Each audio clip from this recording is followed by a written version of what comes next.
Yes, Jack. What's that you're doing? It's called reading, Jack. Curious habit I picked up when I was younger. Obviously you're reading. What I mean is... I've been trying to kick the habit for a number of years now, but then I go through these terrible withdrawals. Headaches, longings, nervous twitching. Egad, just as I thought.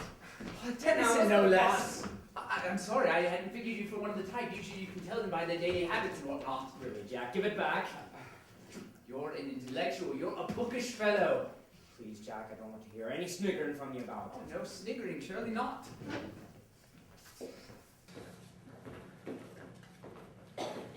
I yearn for warmth and colour which I found in Lancelot.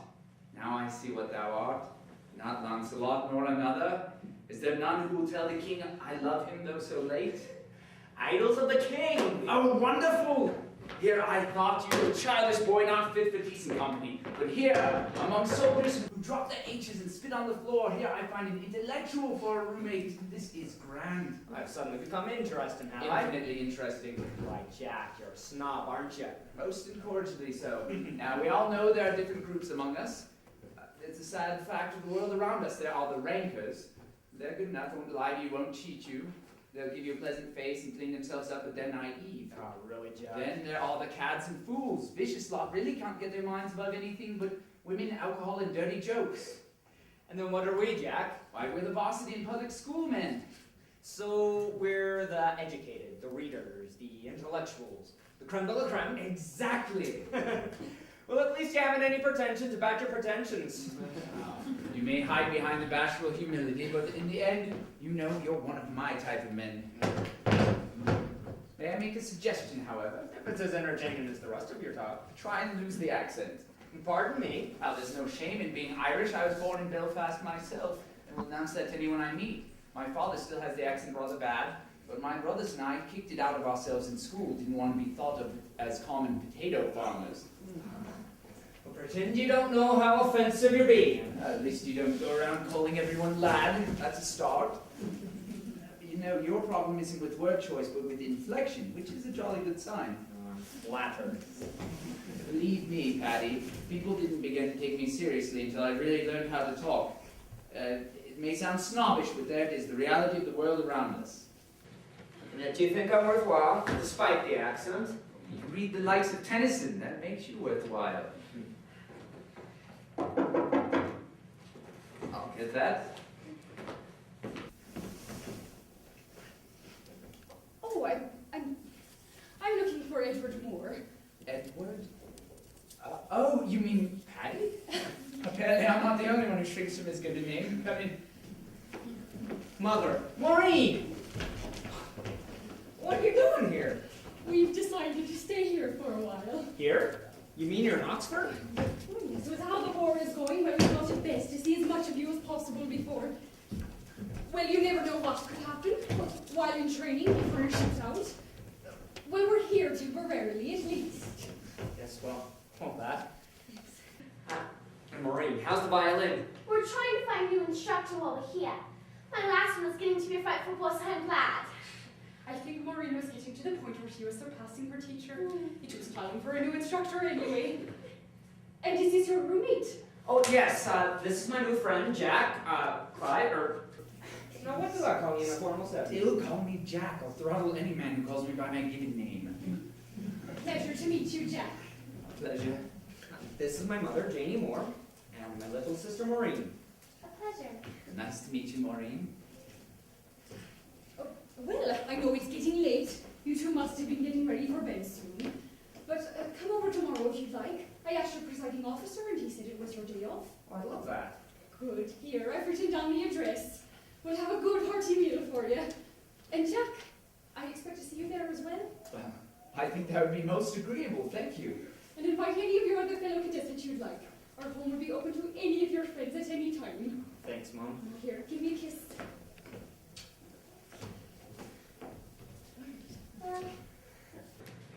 Bye, Jack. Nice to meet you, Maureen. All right, goodbye. My. That certainly was nice of your mother. Invited me to dinner, stranger and all. Certainly have quite an agreeable family. Despite their accents? Now, I think you've misunderstood me, Patty. The English may have learned how to talk, but they have this invincible flippancy about them which I find highly irritating. I second that. There's not a duller people in all of Europe than the Anglo-Saxon race. When it comes down to it, the Irish are the only true people, wouldn't you agree? Almost heartily so. I'm starting to find a nice music to the accent now. Sounds especially nice from the women, doesn't it? Oh, certainly so. Glad to see you're coming wine, right? Well, your mother's quite a gem, you know. Aye, she is. Mrs. Hospitality, one of the most given women I know. Her house was constantly filled with guests. She certainly likes to be in control and in close proximity, as you can see, but at least she smothers with kindness. I must say I'm frightfully jealous. I lost my own mother when I was still a boy. Oh, Jack, that's a tragedy. Yes, cancer and all that. How about you? Did you lose your father? No, the man's hard to still beat, and unfortunately, Your parents aren't divorced? separated. The ogre won't give mother a divorce. Has to give her less money that way, ironically. Your father, he's a good fellow. Good enough. He's the one paying for my school and all that. We've had our rows throughout our life.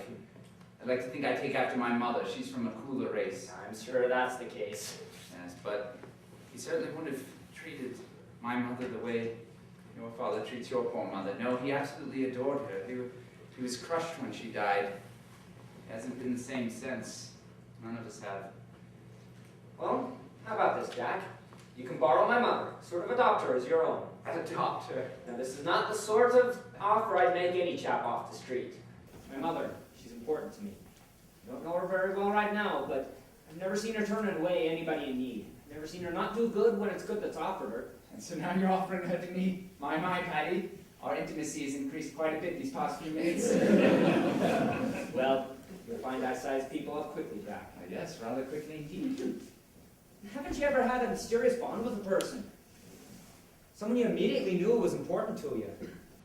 As a matter of fact, there is someone I write in Ireland. Arthur Greaves is his name. He lives near my father. We grew up next to each other. Somehow we never spent time together. One day, though, he invites me over and he was reading this book. Ah, our kind of friendships are usually linked by books, aren't they? Well, yes, and the book he was reading was one on Norse mythology. It's one of my passions, you see. I can see how mythology would suit you. Yes. Well, you get all kinds of fellows who will go off about Achilles and Hades, and as much as I adore the Grecian myths, the popular myths, and they've been the popular myths since, well, Greece, but Arthur, he understood the cold northern beauty of Loki and Thor and Odin. Somehow, growing up next to each other, we never realized that we shared the same passions for those mysterious ancient gods. It was the closest of friendships in an instant. Well, let's make our friendship one of those, forged by Tennyson and poetry in a single blow. All right, then. It's forged. By the beauty of poetry. By the beauty of poetry. Here, kneel. And thus, you are adopted within my family. My sister will be your sister, and my mother your mother. You can borrow them at any time. And you can borrow my father at any time. Splendid. He just shows his face.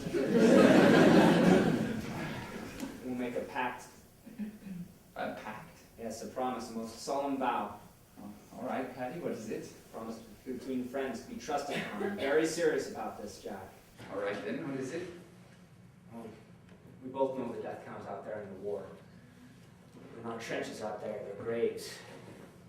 And all our talk of poetry, philosophy, mythology, doesn't matter, it pens out there. Machine gun will cut through one of us as easily as the next man. Yes, if Achilles can fall into one, anyone can. No God will protect us out there.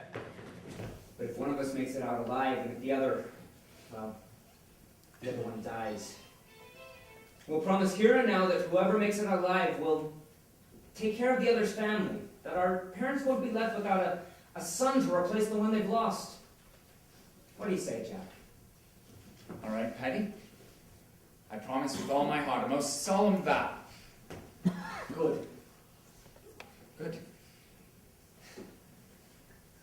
Well, that makes us brothers then. Brothers. Good. Well, perhaps we ought to be getting off to bed then. Right. Thoughts of vows and blood brothers to feed our dreams. You're not the praying sort, are you? Certainly not. Good. Neither am I. Didn't want to endure that ritual with you every night. Felt too much pain in my life to think there's anyone worth talking to up there. It's a nice thought, God. I haven't much against the idea of him. I'm a lover of myths, like I said. To me, he's just another one of those great stories, nice insights, but I'll be damned if I ever defend them as true stories. Good night, Jack. Glad to have found a true friend here. Good night, Patty.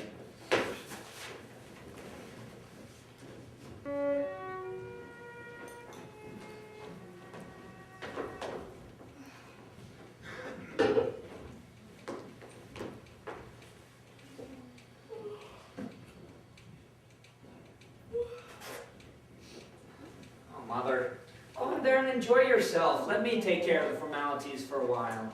You really do that. You've been out that all night. You'll exhaust yourself. The party is for you, Paddy. They're your friends. My friends are your friends. And I'm sure they just revel in their mate's middle-aged mother's social prowess and witty charm. Well, that is most certainly the case. Why, Jack, well, seemed positively bored with everyone but you.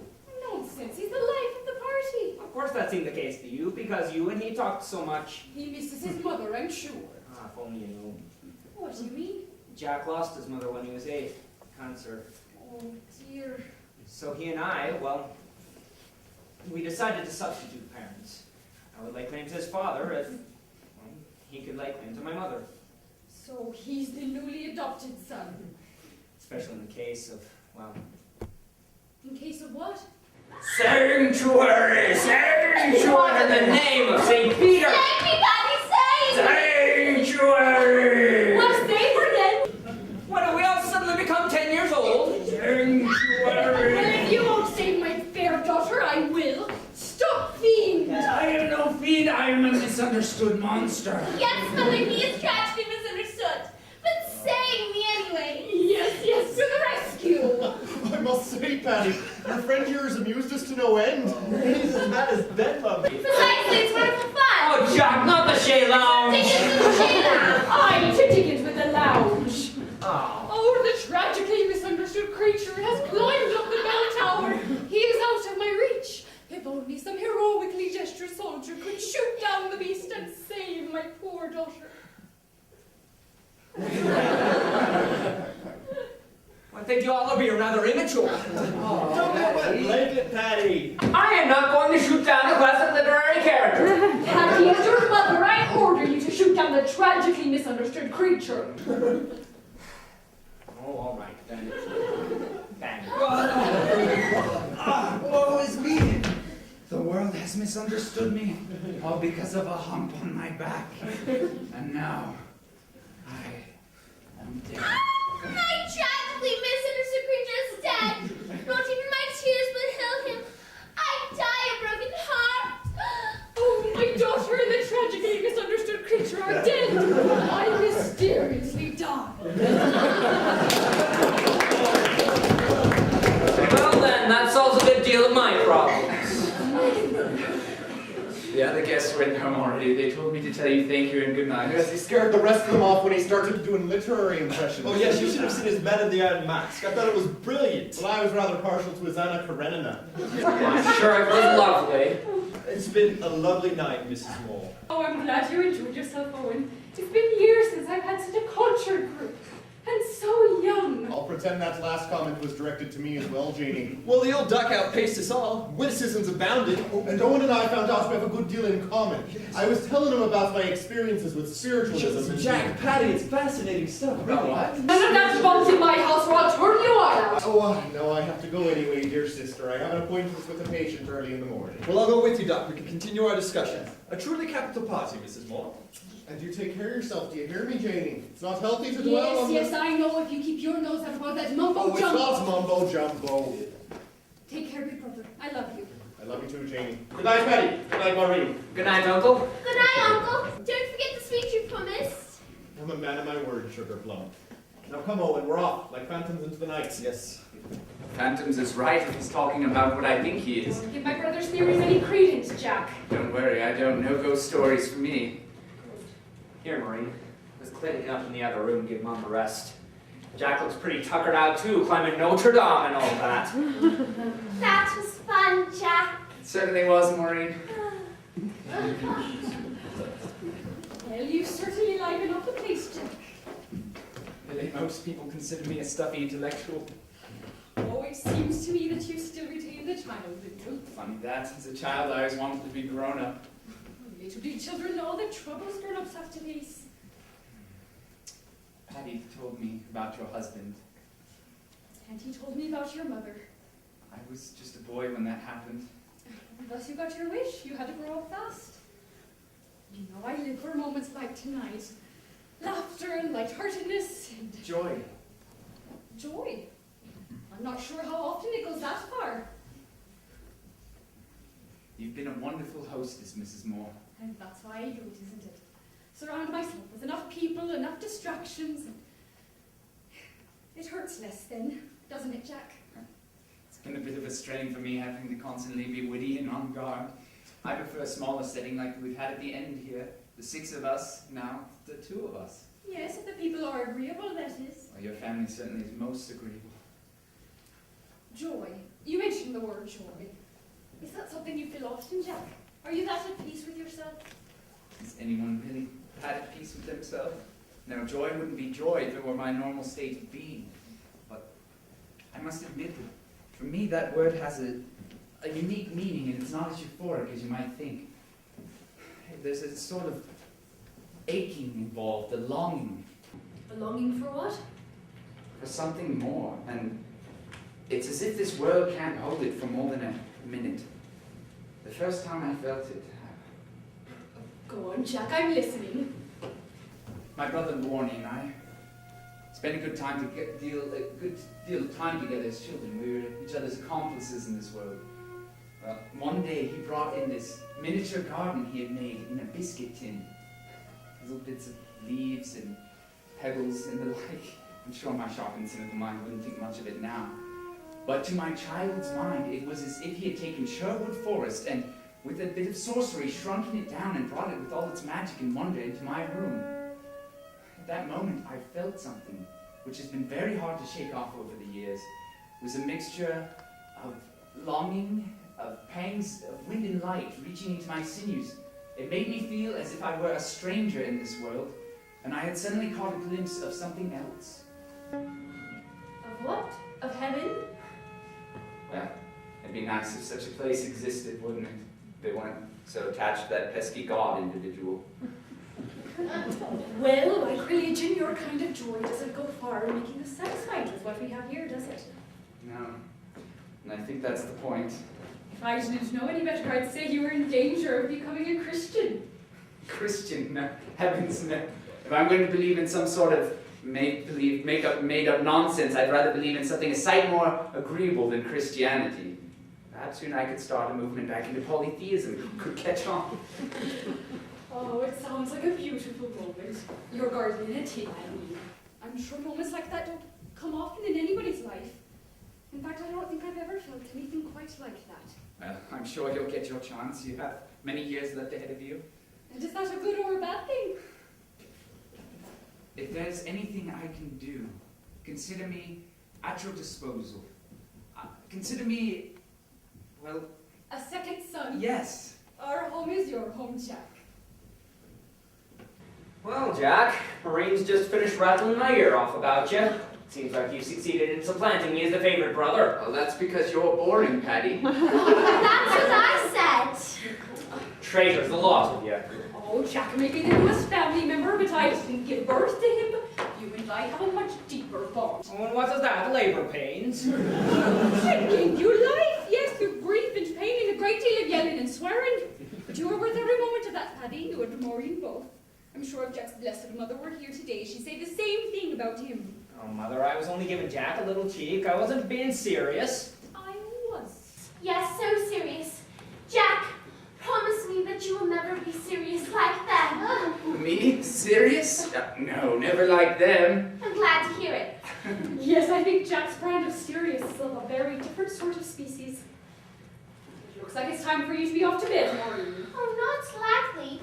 I won't be so looks while you're done having all the fun. Well, that won't happen either, because I think it's time we were all off Yes, as lovely as the evening's been, I'm feeling rather tired myself. And we'll probably be getting back anyway. Don't want them to think you've gone to WOL. Do promise that you will come back, Jack. Well, haven't you been keeping abreast, Maureen? I'm part of the family now. A very lovely addition, if you ask me. Why, Jack, she talks about you as if you're a new family dog. Well, if that were the only way to get admittance to the family, I'd gladly do that as well. Come now, Maureen is off to bed with the both of us. Good night, love. Good night, Jack. You two can see yourselves out. Certainly, Mum. Good night, Patty. Good night, Jack. Good night, Maureen. Well done. Certainly made a good impression. You're a lucky man, Paddy. Never felt such warmth in all my life. We're not without our problems, you know that. Of course. And my brother, my father and I, we never really... Yes? Well, never mind that. Well, it's getting late. Shall we be going? Jack, I'm glad you're here. Especially in the case of... Really, well, Paddy. I think you're a little obsessed with the Again. possibility. I'm just glad you're here. Off we go, shall we?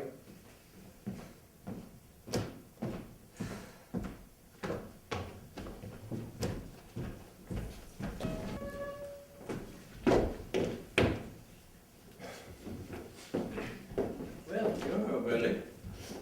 Why do you never home early? I had set aside this day when I thought Jack was coming home to visit us for his month's leave.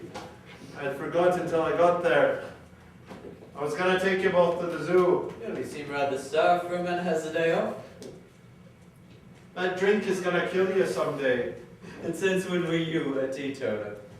You're becoming a drunk, Warren. I am nothing of the sort. I'm currently very sober. Reading, actually, on the French 17th century. Well, taking a very long draw, a hard alcohol. It's a mere swallow, just something to enliven the senses. You know, I'm actually thinking of writing a book on the French 17th century. It's a very interesting period. You're changing the subject. Of course I am. Have you ever read anything on the subject, Father? The French 17th century, I mean. I'm very tempted to take away all alcohol from this house. To take away your flask, I'll burn you dry. You know, I am an adult, Father. I haven't actually lived in this house ever since you sent us off to school after Mother... Well, you haven't had control over my life for a very long time. Perhaps that was my mistake then. Yes, perhaps, but what's really bothering you?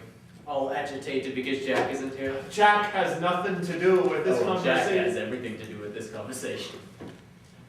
He has a month's leave before he's shipped from OTC to camp, and half that leave is over already.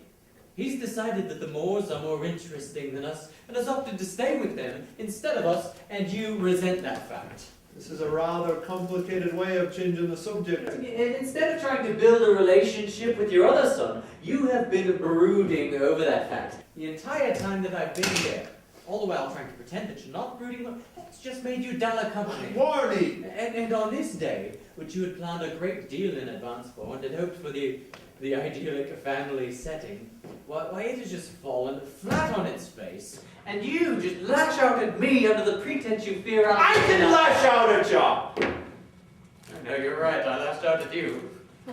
By the way, don't you think for 1 second that I think that you care the least bit about alcoholism right now. Even if he doesn't want to see us, does he think I don't want to see him? He's gone off to war. I've supported him through his school and I've given him a financial crutch, and this is how he repays me. No, I really am sorry that I brought the whole blaster thing up. Does he write you about that woman? Who, Mrs. Moore? Do you know what their relationship is? I see you're entertaining the same freakish fancies that I am, but I really don't think it's likely, do you? First off, she's twice his age. Second, do you even know whether or not she's an intellectual? Because I really can't see Jack fancying anyone who's not an intellectual. Jack's been a good boy that way, hasn't he? Well, you know that I haven't been precisely old-fashioned that way, but... well, if she were particularly loose by nature, I don't think there'd be anything to it. But If she's overly sentimental or somewhere like It that. frightens me. Is anyone home? Jack! Why, the devil did come. Jack, we're back here. Why didn't you wire that you were coming? I wanted to surprise you. Well, call me surprised. What, you didn't think I'd go off to war without the opportunity of seeing the both of you first? The thought had crossed our minds. Sir? So, you've been able to tear yourself away from your precious moors long enough to drop by for a quick cheerio, is it? Aren't you glad to see me? I would have been glad to see you. If you'd have come half a month ago, I would have been glad to see you if I knew I were a priority to you, instead of you going about gallivanting with a woman twice your age. Is that what you were doing then, gallivanting? I've written to you about Paddy. It was Paddy who invited me. As you've written to me about his mother, Mrs. Moore. What are you insinuating? Why, I was invited. You couldn't have expected me to refuse an invitation. You certainly could have refused Well, it. here you go, Dan. Off again on your blasted Irish temper. You're ashamed of me. When I see you like this, yes, I am. Yeah. Don't take his side on this warning. As always, the mercurial Albert Lewis can't keep his cool once his adrenaline's up. Don't even know why I came anymore. What? Are you already ready to run back to that woman of yours? Leave her out of this. I will Just stop it, both of you. Now, who is that? Hello! I'm not, but I didn't think anyone heard me. Jack! Oh, I thought I saw a phantom when I first looked out my window. You strolling up to your house. As soon as I saw you go in, I ran. Well, I would have run if not for my condition, but I walked briskly. It's good to see you, Arthur. I'll leave you two boys to catch up. Dad, wait. What about the zoo? We can go now. We're not going to the zoo today, Warren. Just let the old man go, Warren. You know that I resent the old pedata as much as you, but he'd been planning on today for... Well, never mind. Suppose I should go help him calm down so we can at least have supper together. May take a bit, but I'll be back. Did I miss something? A row with your father. What else? But I thought you two were getting along better. So did I. What was it about? Arthur, has my father been asking you anything? Anything unusual? And well, you know your father. Yes, that's why I asked. He asked for me to hand over all the letters you've written me. What? He said that since you wouldn't tell him about the details of your life, he'd find other means. He said he would go to any lengths to protect his son. Arthur, you didn't give him those letters. Oh, well, of course not. Thank goodness. Still, I want you to burn any correspondence we've had over the past few months, especially anything about Mrs. Moore. But I keep my letters, but they're our history. I don't want him to have any access to my private thoughts. Down the road, you'd regret it. Oh, really, Arthur? It's not like anyone's going to be scouring over our letters 100 years from now wanting to know the intimate details of our lives. But what if you become a famous poet or writer, as you dreamed of being? In that unlikely event, Arthur, I'd want my privacy all the more. I absolutely detest people who try to interpret an author's works by his personal history. No, a text should be interpreted by the context of itself, and not by trying to read autobiography into every page. You're telling me that you wouldn't want access to Shakespeare's journals? Find out who the Dark Lady was? Find out whether Mark Twain was right and see whether the actor Shakespeare is just a front for a more mysterious man hiding his real identity? Really, Arthur, enough of the melodrama. Just burn the letter. Oh, all right. But just for the past few months. Right, and I'll do the same on my end. So, Mrs. Moore, Yes? you've written about your feelings for her. Has Feelings anything... are just that, Arthur. Chemicals running through the body. Synapses in the brain. So, it isn't... Forget that I ever said anything about it. that doesn't answer the question. Forget that I ever said anything about it, All Arthur. right. My father hasn't been asking about my religious habits, has he? Oh, Jack, don't tell me he doesn't know about Still thinks that. I'm going to church and you mustn't tell him otherwise. Oh, Jack, I mean, really, what is it that you're hiding from? It's none of his business. He's your father. My father? For the past few months, I've been with a family that has shared together, spent time together. I felt more a part of a family there than I ever have here. I know he's a bit intrusive and certainly not the easiest people to converse not with, unless but, you want to talk about anti-Catholic sentiment. but he needs you. Can't you see that? When my mother died, he sent us away to school, to one of the most horrible institutions in all of England. It would have made the Brontes shudder. He didn't want to properly investigate it. He just wanted us out of his sight. He was grieving. And we weren't. You think two little boys just having lost their mother, we weren't grieving? No, of course you were. I understand all of that, but when we needed him most, he locked us out. So don't expect me to go running back to him when he finally feels like he needs me. You need to learn to forgive him, Jack. Forgive? What is it to become a confessional, a sermon, a ball of green? No, don't lash out at me, Jack. I'm your friend. I'm sorry, Arthur. Do you know how condescending you sound when you go off like that? You Christians thinking you can heal a man's wounds with a few pretty maxims. Well, forgiveness is a nice Christian principle, but I'm not Christian. And why not? Don't go down that path of anything, Jack, Arthur, because if you do, I can out-talk you, I can outmaneuver you, I can crush all your arguments. Well, maybe it's about more than arguments. Don't make me do it, Arthur. I know how much you love your pretty little beliefs, and I would hate to be the one who crushes them for you. You can't break them, Jack. Really? If you'd like to see me try, just say the word, Arthur. Really, Jack, I think you're overblowing your rhetorical skills just a bit, don't you? Just say the word, Arthur. I don't want to hear my beliefs blasphemed, thank you very much. That's what I thought.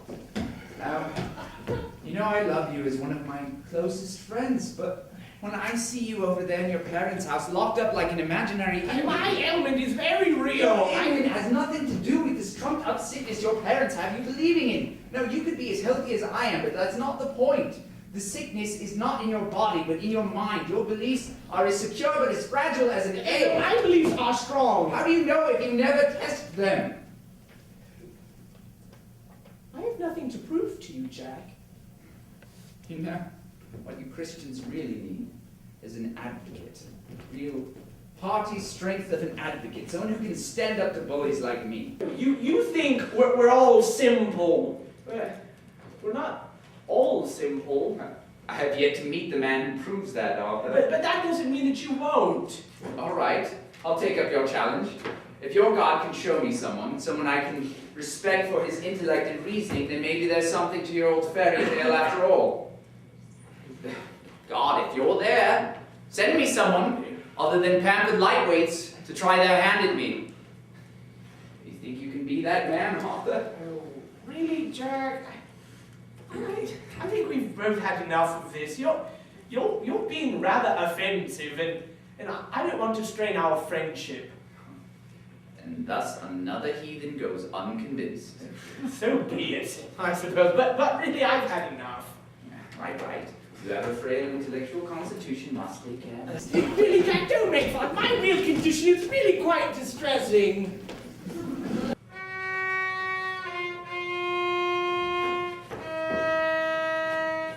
Pardon me. Hello, Yes, I'm told this is Clive Lewis's bed. I'm his brother. Clive. No, I don't think so. I don't know any Clive. All right. No. They most definitely told me this was his bed. And I am telling you, most emphatically, that this room does not belong to any Clive. Emphatically as a good is not. I heard Jack thinks that you mean seriously. Jack. Yes, Jack, but whose room really belongs to? Good, where is he? Who? My brother. I told you about it, yeah. Yes, he is. You're a stubborn one, you are. I'm looking for Jack. You said you're looking for Clive. I am. Are you funny in the head? For if you are, I really can scream quite loud. I'm not funny in the head. I am just Looking for Clive. looking for Jack. You most certainly said you're looking for Clive, not Jack. Clive is Jack. What? That's Jack's name, Clive. No. Jack's name is Jack. Jack is his nickname.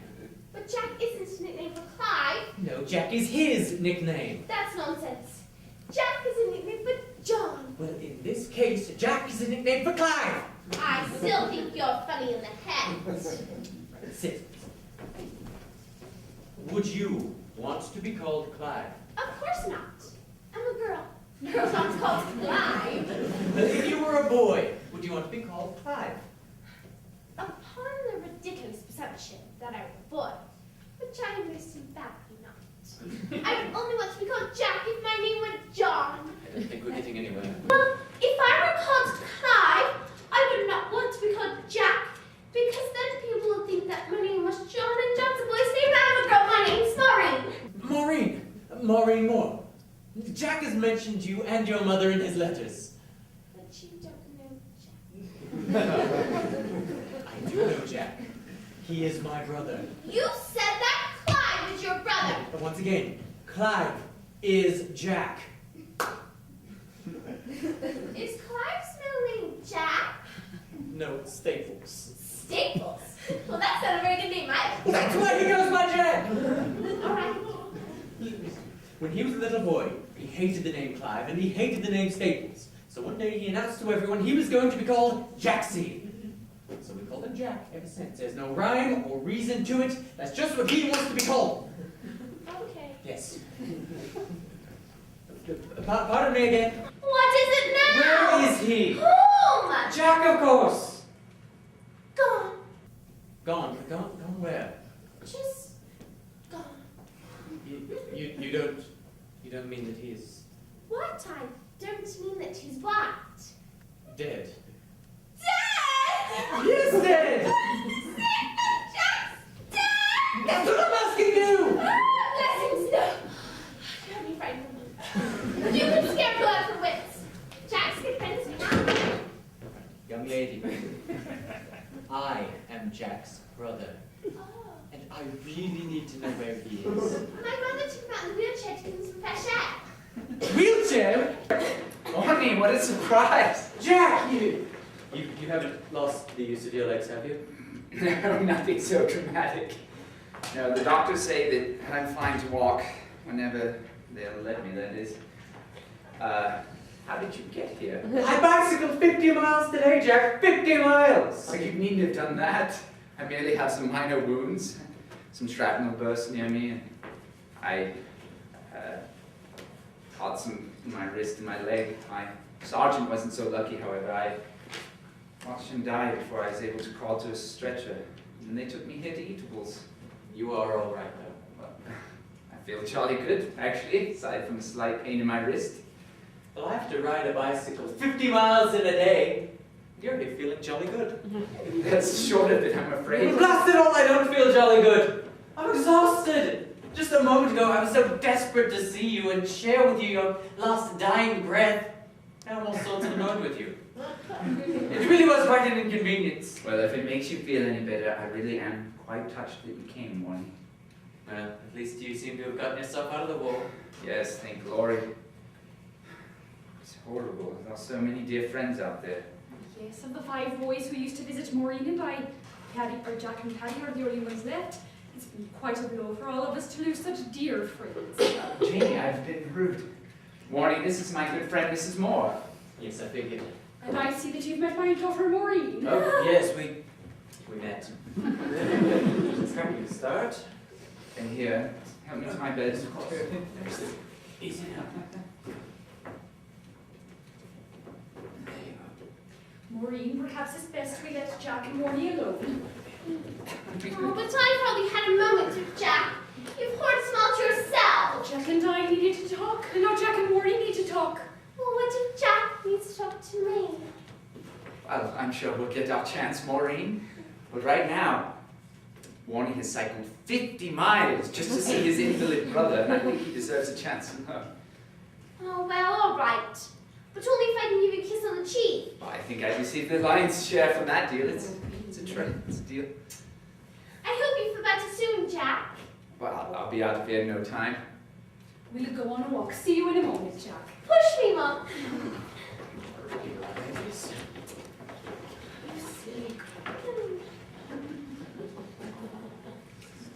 Well, so you're still spending a good deal of time with the Moores? Yes, they're good friends. How good of friends? They've been like family to me. Well, you do have a family, Jack. Yes, I have you, my older brother, my best mate, who knows me better than I know myself. Yes, but, last I checked, you still had a father. Yes, that I do. And does he know about your... Yes, he knows, Warnie. Now get off my case about I'm it. not on your case, Jack. It's just that this estrangement that we've both had with him, well, it's been gnawing on my conscience. Only sometimes.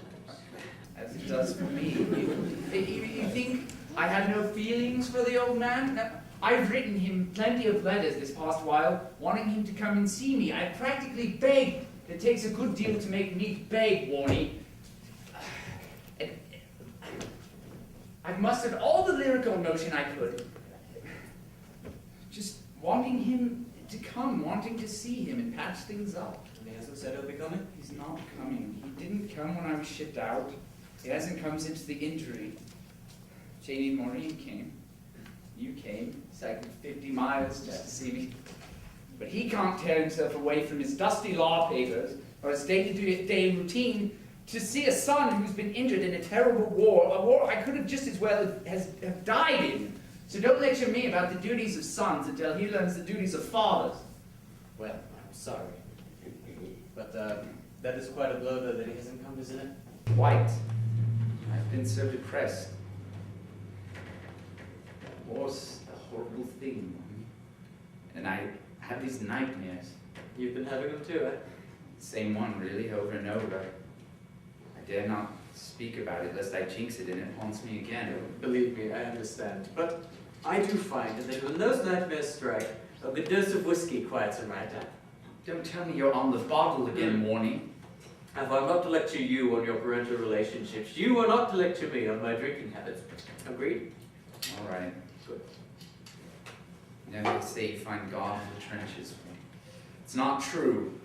All I found was blood and senselessness. Now, Jack, if you continue to broadcast your atheism, people are going to lose confidence in you. God is just like any other institution of king or army or public school. He's just part of a healthy life. Whether they be true or not, God bless king and country and all that, Rob. Don't go blowing my words all out of proportion like that. It's just a way of dealing with the outside world. Me, I go along and I keep my private thoughts of God, or the lack thereof, to myself. Spirit and matter battling, that's what it is. On the battlefield, spirits dodging and diving against material shells and bombs, imprisoned in this veil of flesh. Now you talk of spirits. You're starting to sound more like a Gnostic than an atheist. Now, there's a spark in us. If the spirit exists, it's battling a losing war. If I met anyone in those trenches, it wasn't God, it was the devil. Like Fenris the wolf trying to swallow the light of the sun. You've had a hard time of it, haven't you? Well, it's been better since I've been here. They have this lovely deer park nearby. The other day, I was walking through the bracken, and I came across a stag. Really? Quite close? Quite close. He had this steadiness to his gaze, this majesty. I would imagine if God were an animal, he'd be a... If there were a God, he'd have some of those powerful animal-like qualities, like that stag. The God of nature, you know? Jack. Janie. Jack. Janie, what is it? Well, What's wrong? Where's Maureen? Maureen needs to be alone for a bit. We received a phone call. It's not Patty. The telegram went to my husband first. The wretch. He had told us. He had sent for us. Penny. Oh, dear sweet Penny. Janie, come here. He's dead, Joe. Oh, he's dead. Listen to me. Your boy loved you enough to see that you would be taken care of. Now, I'm not Patty, and I can't replace him. But I promise you with all I hold dear, that I will not let you and Maureen be cast adrift. Woman, behold your son.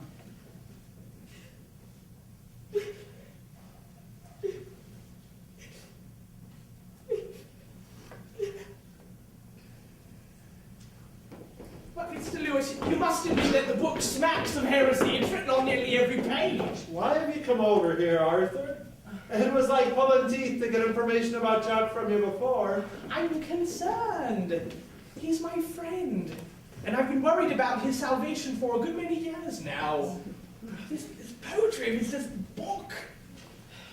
Well, I suppose it has opened old wounds. I'm ecstatic about Jack being published. It's a great success, and I won't do anything to diminish this victory in his life. Even if it costs him his soul. Have you seen the reviews, Arthur? They're quite complimentary.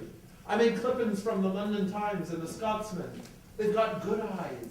They know that Spirits in Bondage is one fine book of poetry. You're avoiding my question, sir. All of this academia, this philosophy, this bookishness, this learning of the world is dangerous for him. There's nothing more perilous to faith than intellectualism. We're losing him, Mr. Lewis. We've been losing him for a very long time. Like Jack, you're still young. He'll soon realize that all the unfathomable mysteries of the universe can be solved by the age of 20. But he needs our help, sir. He needs our prayers. Believe me, I've been praying for him every day since he was born. But at some point, when you're young, or when you're old, you can no longer pretend that the complex ideas of men aren't there. You've got to stop running from them. You've got to turn on them, to grapple them, and see if you can't get the upper hand. What if a man loses that fight? God has been with Jack since the beginning. I don't think his experiences will have been without some tutorial benefit. It can't be God's will for a man to lose his faith. When my wife died, that was quite the trouble for me. Where was God's reason in that? We need to battle against this tide of atheism before it swallows one's will. There's reason in death. Let me finish. Flora's death was my crucible. I struggled, and I struggled mightily. Never have quite got over it. But I came out the better man. Faith, when it is pampered, is an invalid, a weakling. But when it is born out of blood and fire, and even doubt, when we are tortured, our flesh scarred with flame, that is when faith is reborn, a stronger and more vigorous being, undaunted against the challenges of a rough existence. Yes, but Jack's poetry, doesn't it frighten you that he won't come out of that crucible at all? Honestly, there have been times when I've worried that all this education I have been dearly paying for has done more harm than good for my boys. But if Oxford doesn't spoil Jack, then he may well write something that men would not willingly let die. Fame? Is that what you're hoping for him? Not fame, Arthur. I want him to be born into glory. I don't understand, sir. As I said, you're still young. Perhaps you'll live to see the day when it comes to pass. Then perhaps you'll understand it. But, sir, I still think that there's still... Shouldn't you be getting home, Arthur? Your parents don't like you to strain yourself, do they? Well, yes, you know, my condition. You know, Arthur, I never have really seen any evidence of this condition of yours. I'm a very weak person, Mr. Lewis.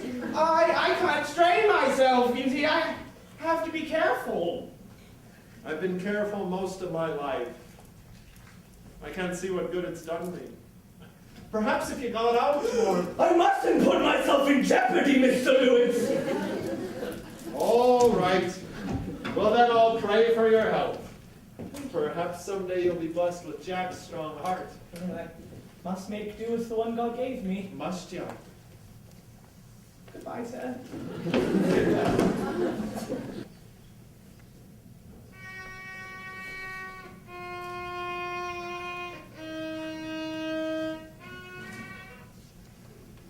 Is it better? What was that? Is that what you mean, Mary? Is it the smoothest one you wanted? Yes, perfect. You're getting quite good, Maureen. Thank you. You seem a little distracted. Perhaps we should enter less ability today. Pardon, what was that? Thank you for the lovely lesson. Oh, is the time up? Perhaps in the future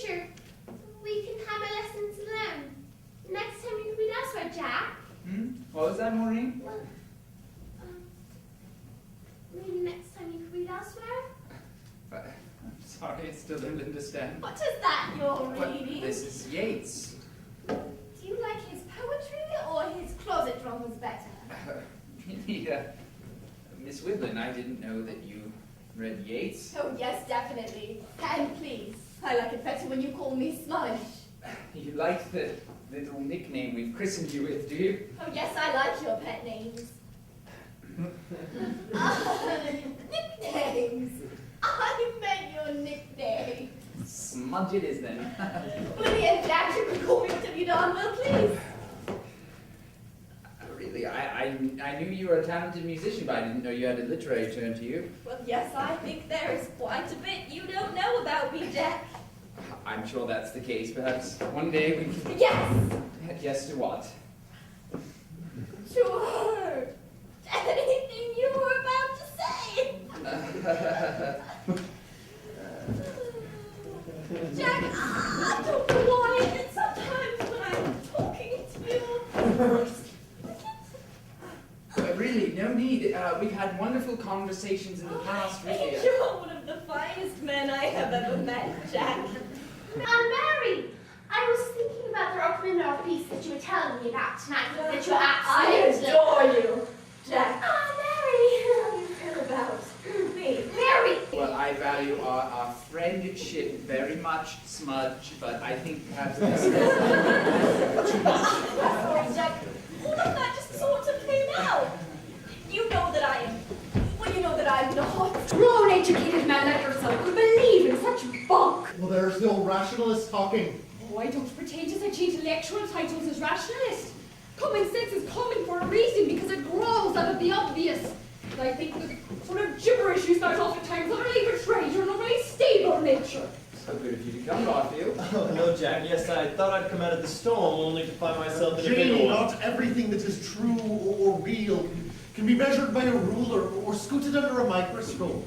There are other ways of understanding things, other senses that can be And there drawn upon. are also delusions, fanciful boogie. What's the fuss, I believe Uncle? you've met Mary Wiglin. I made the like to simple call that suggestion that Smudge. yoga might help my sister's infamous nerves. She flies off the handle, listed off my supposed superstitions. Superstitions is putting it lightly. You are absolutely gullible, thrown about by every fad and supernatural theory, theosophy, yoga, spiritualism, psychoanalysis. Psychoanalysis is a legitimate science. Ha! I'm surprised that you haven't invited me to How's a it going, seance, John. Lewis? Well, I Very probably well. would have if I didn't know I'd get a tongue lashing for it. You're impossible. How's your day?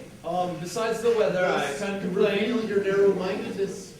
I would prefer to be Reading considered the books, narrow-minded than to be taken in by the wings of fancy. As a matter of fact, I was enjoying my You reading talk so just flippantly now. about things you've never looked into, never studied, never even considered. There are certain things, John, that should never be looked into because they are ridiculous from the outset. Yates. Yates. You're reading Yates. Jolly good, Jack. You've broken the permanent spell. Now perhaps we can discuss something a little more civil, not that I wasn't enjoying the fireworks. Not to disappoint you, my boy, but Yates ties directly into my argument. Yates is a classic poet, not a supernaturalist. Not to be contrary, dear sister, but yes, he was. I would hate to side against you, Mother, but I think the Doc does have a point here. Don't tell me that you're being taken in by this mumbo jumbo too, Jack. I wasn't being taken in by anything. I was simply enjoying the good book, listening to Maureen's lovely violin music when all hell broke loose. Ooh, I think the rain's falling harder. Yeats was a believer in another world. His demons, spirits, his ever-living ones, whatever they weren't a mere fantasy to him, and there were others, meddling, probably Shakespeare. See, Janie, it's not just chalked up to maniacs and the superstitious. It's respectable writers. And this is coming from a resident atheist. Well, I didn't say I believed any of it. Well, I do. Oh, and I knew you'd come to my aid. My fellow anthroposophist. He's a what? I really haven't a clue. Well, it's something I've given a great deal of thought to lately. The whole world has lost its senses. Now, Mrs. Moore, I'm not talking about some sort of magic or dark arts. Madame Blavatsky has said that those sort of things lead to the type of supernatural we certainly don't want. And I think perhaps Doc's type of supernatural might lead a little too close to that for my own comfort. Who's Madame Blavatsky? I really haven't a cliff. There is something unseen, something spiritual. It's really Rudolf Steiner that caught my attention. Rudolf Steiner, Madame Blavatsky? I can't believe what I'm hearing. Owen, you were educated at Oxford. Jack, I believe what I believe. Steiner and his salt makes sense to me. What's Rudolf Steiner? Really, Smudge? How do you expect me to know these things any better than you do? You live with them, don't you? That's why I took the violin, so I can drown them I out. personally believe that our young Owen here is on the right track. I may take you aside later and tell you about my experiences with spiritualism, see if I can't make you see the sense of it. But Steiner, Barfield, I mean, he wants to hold on to Christianity while keeping reincarnation, while seasoning it with his own blasted ideas of the occult and public education. It's a complete menagerie of ideas and religions. You can't have your cake and eat it too. That is just like you, Jack. You see with your modern eye, we're simply shaking off the ancients. It's positively medieval. And just because it's medieval, does that make it wrong? There's a reason why they called it the Dark Ages. Oh, so you assume that just because it isn't popular or intellectually in fashion, that it isn't true? You know I'm no scientist. Precisely, and yet you take their word because you see them as the most recent authorities. Well, Jack, Ptolemy was the authority of his time, and we see how that played out. Yes, and another example of a man darkened by an unenlightened period. Oh yes, Jack, turn your scrutinizing eye on all other past periods. Be the critic of great religions from the ancient cultures, but by no means turn that same eye on your own period with its own flawed ideas and intellectual fads. That's a dangerous road, Jack. You might just find that you're as unenlightened as the so-called Dark Ages of man. I think I'm done. Well, you don't like to be challenged, Jack. What? Finally, someone is willing to stand up to your intellectual bullying, and you just back down. I wasn't backing You down. are backing down. Right, boys, this is getting a little heated. Why stop them, Janie? After all, you started the fire. And now I'm dousing it. And look, the rain has lifted. Let me walk you home, John. Come now, Mary, we'll talk of pleasanter things. Oh, but I was hoping that Jack could walk me home. Me? Well, I thought we could have a nice talk. I'm walking and talking. That sounds nice. We always have such nice talks, I Jack. suppose it would be the nice thing to do, wouldn't Well, it, Jack? yes, that would be the polite thing to do. But under normal circumstances, but Owen just got here, and I can't very well abandon him now, can I? Oh, very well. It looks like you'll be with two middle-aged escorts this evening, Mary. Oh, Let the boys have their fun. You must never interfere with the boys' fun. Come in, John. Well, go on ahead, Janie. I'll be with you in a moment. All right, but only a moment. You're not as young as you used to be. You'll never catch up with your vibrant young girls like Smudge and I. Isn't that right, Smudge? Oh, but if I Jack. Hey, everything. Good night, everyone. We're off.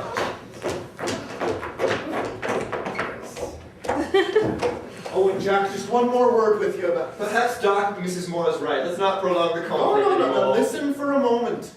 Listen for a moment to a man who's had more life experience than, well, the both of you put together. All right. Well, I know you both are smart boys, educated boys, but beyond what you learn at school, beyond even what you learned, even from the horrible experience the war was, there is an unseen world. Doesn't the fact that it's unseen cast the slightest bit of doubt on Now, it? let me correct myself. It is unseen by those who do not know where to look, by the uninitiated. Oh, and you are initiated. Yes. Oh, Doc, this conversation is done. I do Let's not go speak do from something book else. knowledge, or theories, or mythologies, or fairy tales. I speak from personal experience. These are rock-hard realities. There is an astral plane upon which we can walk, Jack. There are spirits we can commune with. There are ways to tap into the most secret mysteries of the universe. You say you've experienced this? We happy band of brothers. You can be part of that brotherhood, Jack. Doc, this conversation is done. That's all I wanted to say. Just think about it. There are ways you can be initiated into such revelries. There are people who can teach you these things. All right, Doc. I'll think about it. Good. I'd better be off if I'm going to catch up with the girls. Good night, lads. Night, Doc. Jack, you must understand that there's a stark difference between what I advocate and what Doc They seem rather similar to me. There's a darkness about that man. Doc, he's a teddy bear. He's one of our best friends. Well, I mean, that's not what I mean. It's just... I didn't learn anything new today, Owen. I had a matron at school who went on all about the same sorts of theories both you and Dr. Askins spout on. As a teenager, the occult held a great lure for me, but ironically, the more and more I studied into it, the more and more I studied materialism. On the one hand, the promise of the spiritual world. On the other, the idea that the physical was all there was. You must have had quite the arguments with yourself, Jack. Swung like a pendulum. Yeah, Jack, your belief in God. God, especially the Christian God, had nothing to do with it. But Jack, there was so much to understand in the spiritual history of the world, be it through Christianity or Hinduism. Really? I've seen through all of that. I won't be taken in again. Calm down, Jack. I'm your friend. A friendly debate. We've always been able to have a friendly debate. You know, if Doc would have approached me at my height and the interest in the occult, I probably would have become a wizard or a magician of sorts, literally. But, well, now I've seen through all of that. Well, there's such a hesitancy in your voice, Jack. I admit the lure is still there. It sits in me like a dark lust, like a...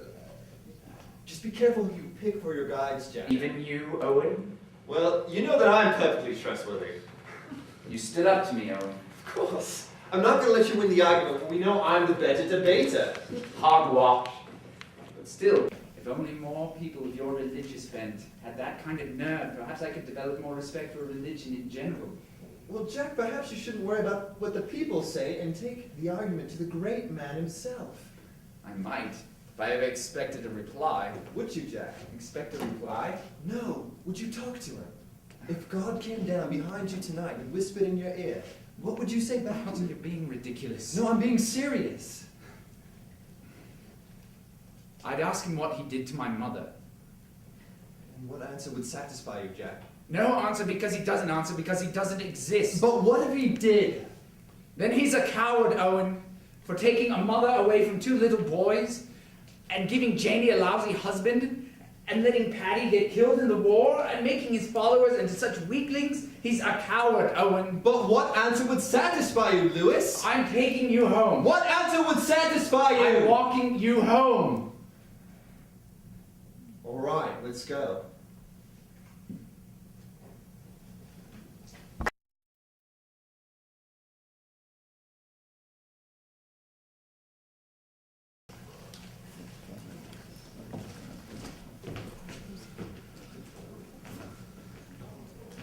Wipe that look off your face. Pardon me? That look! It's insulting. Wipe it off. Well, do you have eyes in the back of your head? Yes, in the top of my head, the back of my neck, my shoulders, my thumbs, and my big toes. The big toes have the hardest time with it. Nothing gets past you, I'm sure. In that you're correct. Nothing gets past me. Except me. Good day to you, sir. No, you don't. Oh, really? I have to give a class. There's a lot of have-tos in this world, and that's not one of them. Believe me, I know. I'm a teacher. A teacher? I find that hard to believe. Believe it or not, it's true. What, here at Oxford? No, thank the heavens. Who wants to teach at Oxford? No, I'm a lecturer at Reading. That's jolly good for you.